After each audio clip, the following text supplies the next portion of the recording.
recommendation is start thinking through what that branding is. Obviously, that's important because people are going to remember, oh, we take this type of approach in order to address change.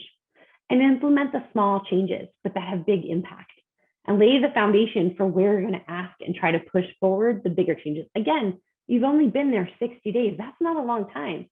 Oftentimes you're working, and a lot of you all have been at companies 5, 6, 7 years. So you have a lot of work to do to get that buy-in across the board. If you immediately come in those first 2 months and say, oh, I'm changing everything, you might not make as much progress. If you have no privacy program, start to develop your values. Who do you want to be? What kind of privacy program do you want to instill within the organization? Do you want to have a value associated with transparency and the ethical use of data? Is your company ready to embrace that concept? And how do you start to stand behind that? And this is really key when there's no program.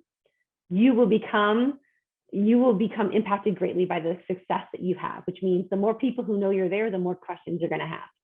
And I can say this, you're going to have a significant number of questions. That's just the way it is. It becomes bigger and bigger and bigger, the more people become aware. And that's the transition of going from there isn't a privacy program, or if there was anyone helping it, there was a resource push because it was outside counsel or consultants, but you're in-house now and they can ask you every little question. So it's fabulous because they become more aware of the program's existence, but it also means it takes up a lot of your time. So then I'm going to say the budget question, right? So you're new and you don't have budget or resources. So start capturing the metrics. Understand what's your ask. What are your time to take things? How many consumer complaints are you dealing with and having to run down? And what does this look like? And talk to cyber about their assessment numbers, because it will help you build out your metrics for, hey, I actually need a team, or I need to bring consultants in.